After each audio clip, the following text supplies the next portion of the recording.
Fort Sumter is a fortification in the island in Charleston's Harbor, South Carolina. It was the first shots in the Civil War. It was in command of Major Robert Anderson and was attacked by General P.G.T. Beauregard of the Confederate Army on April 12, 1861. Major Robert Anderson, who was a former slave owner but was extremely loyal to the Union, moved to Fort Sumter from Fort Moultrie because he had feared for his troops, and Fort Sumter was apparently safer. The fort was unfinished when Robert Anderson came. The Battle of Fort Sumter started at 5 in the morning. The battle lasted 2 days. Major Anderson's men were a lot more conservative with their ammo than the Confederates because they had a limited supply. The fort was surrendered on Saturday, April 13th. No one died in the battle. After the Civil War, the U.S. Army reclaimed Fort Sumter and restored it. Later it was used in the Spanish-American War, 1898, World War I, 1914 through 18, and World War II in 1939 through 45. Stonewall Jackson graduated from West Point in 1846. After many successful shows of leadership in the war, he was appointed to rank of major. In 1851, Jackson resigned his military commission and accepted a teaching position at Virginia Military Institute in Lexington, Virginia. At the war's outbreak, Jackson accepted orders to be colonel of Virginia militia and commanded at Harper's Ferry. In December of 1862, Jackson commanded a victory at Fredericksburg. After that, the famous flank march of Chancellorsville in May. The same night, May 2, 1863, Jackson was wounded by fire while with a member of his staff. Jackson died 8 days later from the incident. George McClellan graduated at the United States Military Academy in 1846. He served under General Winfield Scott during the Mexican-American War. He helped construct roads and bridges for the Army. When the Civil War started, McClellan was appointed Major General of Ohio Volunteers on April 23, 1861. After his promotion, Lincoln made McClellan general in the regular army. That made him one of the highest-ranked persons in the service under Winfield Scott.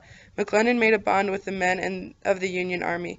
Many politicians and generals didn't like McClellan, but he was largely revered by his men. In 1864, McClellan was involved in politics. He was nominated to be the Democratic candidate for the president against Abraham Lincoln.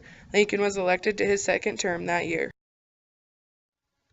General Hiram Ulysses Grant was the 18th President of the United States. He was born on April 27, 1822. He graduated the United States Military Academy and served in the Mexican-American War. He was the commanding general of the Union Army. He led the Union Army to victory in the Civil War. He also defeated the Ku Klux Klan while he served in office as president. He died on July 23, 1885. General Robert E. Lee was best known for commanding the Confederate Army of Northern Virginia during the Civil War. He was born at Stratford Hall, Plantation, in Westmoreland County, Virginia, on January 19, 1807. His name was Robert Edward Lee. He had several nicknames like Bobby Lee, Never to His Face, Uncle Robert, Mars Robert, Granny Lee, the King of Spades, the Old Man, and the Marble Man. He was married to Mary Custis. He served in the Mexican-American War. He also served as the superintendent of the United States Military Academy. When the war started, Abraham Lincoln set the Union's first naval goal when he declared a blockade of the southern coast. His plan was to cut off southern trade with the outside world and prevent sale of the Confederacy's major crop, cotton. The southern states had few resources compared to the north, a handful of shipyards, a small merchant marine, and no navy at all. Confederate Secretary of the Navy, Stephen Mallory, scrambled to find ships and even took on an offensive task.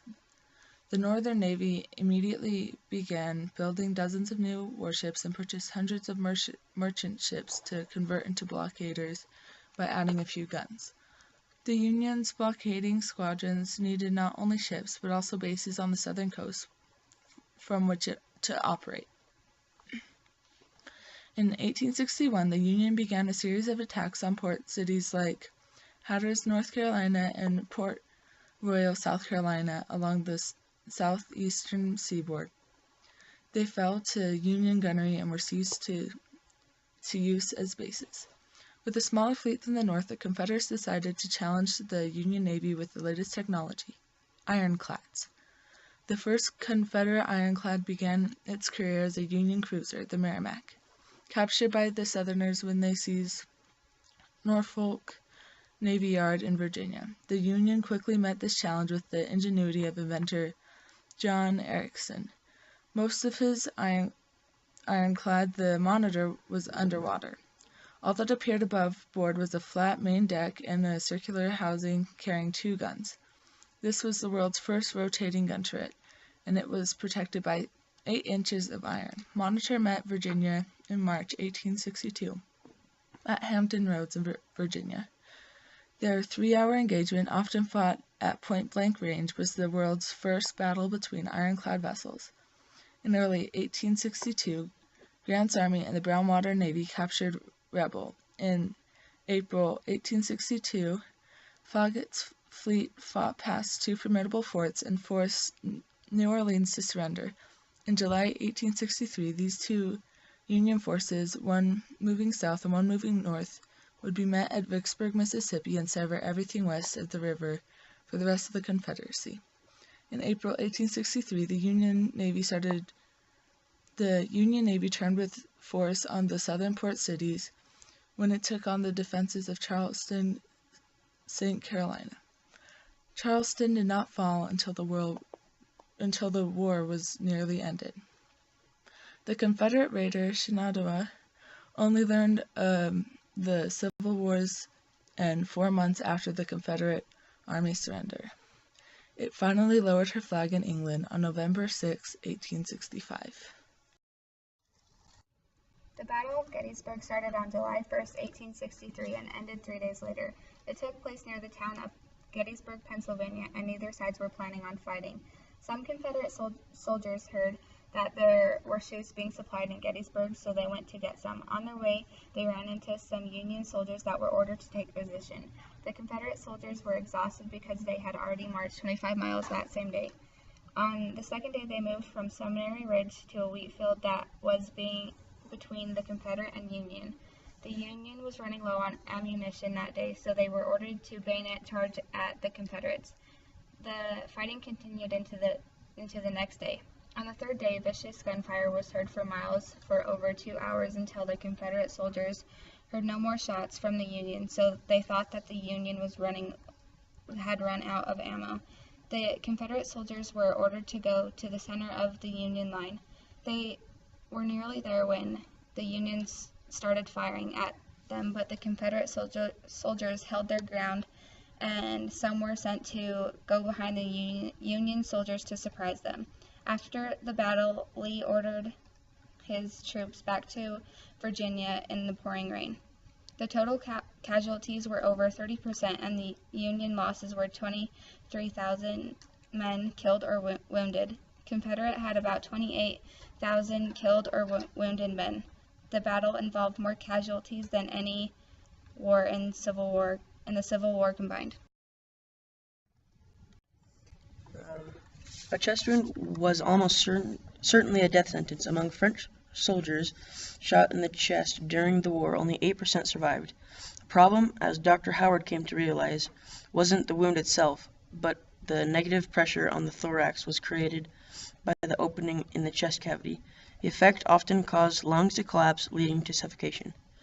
The doctor was Gurdon Buck, now considered the father of modern plastic surgery. During the war, he and other Union surgeons completed 32 revolutionary plastic operations on disfigured soldiers. It took Jonathan Letterman, the medical director of the Army of the Potomac, just 6 weeks to implement a brilliant system to evacuate and care for the wounded, becoming the model for the ambulance to ER system we know today.